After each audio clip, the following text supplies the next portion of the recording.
Il est 10 heures sur Blade Blade FM. C'est l'heure de notre revue de presse quotidienne. Au programme, Luca Morel et Maxi Jaunâtre nous présenteront du basket. Faucine Pruvot et Belinda Felipe continueront avec des courses hippiques. Et pour finir, Arthur Fougère et moi-même vous nous présenterons un sujet provoquant beaucoup de débats, le pacte migratoire. Tout de suite, du basket avec Luca et Maxime. Merci Rose, je vais vous parler de Basket Euroleague.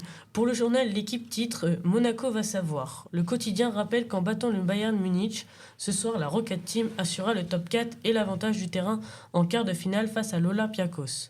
Monaco reçoit le Bayern Munich qui ne joue plus rien avec dans le viseur une 23e victoire, une de plus que l'année dernière, ce qui garantit la 3e place, voire la 2e place.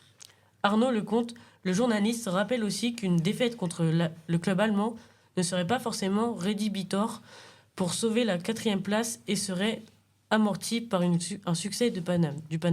Merci Luca. Dans le Parisien, nous avons un portrait plus précis d'un des joueurs de Monaco. Oui Rose, nous parlons de Zachary Rissacher. Les recruteurs de la NBA vont scruter ce vendredi le match 2 pour jauger le fils de Stéphane Rissacher. Médaille d'argent avec les Bleus en 2000.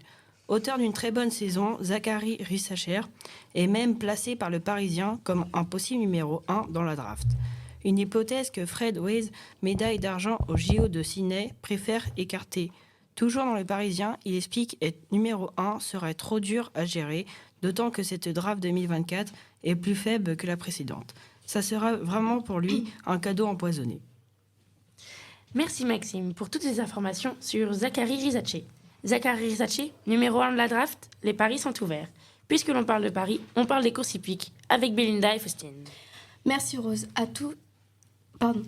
Merci Rose. Bonjour à tous. Comme nous a dit Rose, on va vous parler des courses hippiques. Je vais vous parler de la 8e course européenne qui a lieu ce vendredi sur l'hippodrome de Vincennes. Nous avons 16 chevaux qui sont au départ.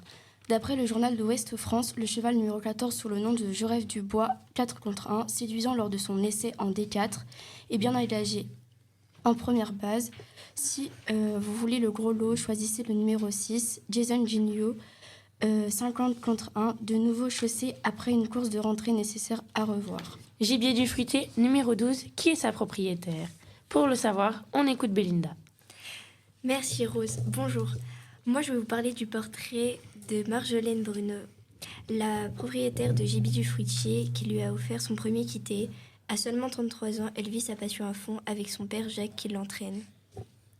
On change totalement de sujet, mais un sujet à thème, le pacte migratoire. Commençons avec Arthur Fougère. Merci Rose. Bonjour à tous. Comme je vous l'ai dit, je vais vous parler de la politique du journal du Figaro.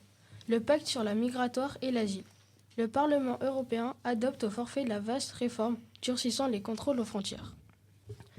Depuis la crise de 2015-2016, les 27 se dotent des règles communes. La solidarité prévaillant avec les pays qui enregistrent les arrivées des migrants. La réforme met en place un filtrage obligatoire des migrants aux frontières extérieures de l'UE. L'identification, les contrôles de santé et de sécurité. Les personnes qui ont moins de chances d'avoir l'asile seront retenues aux frontières extérieures dans des centres de détention. Maintenant, Rose va vous parler des raisons pour lesquelles cette loi a été créée. Merci Arthur. C'est vrai que dans le journal Le Monde, on nous a informé qu'il y a des tests qui sont effectués pour savoir si les migrants sont aptes à entrer en Europe. Il n'y a jamais eu de loi aussi dure concernant les migrants, clame Le Monde. Mademoiselle Johnson s'exclame. Ils font cette loi pour enlever les arguments aux potentiels partis extrémistes. Mais Camille Lecause réplique que la critique du pacte est légitime, mais il pose un certain nombre de règles communes. Ce n'est pas une fin en soi, mais un point de départ vers autre chose. Voici ce qui conclut notre revue de presse. Merci de votre écoute et bonnes vacances.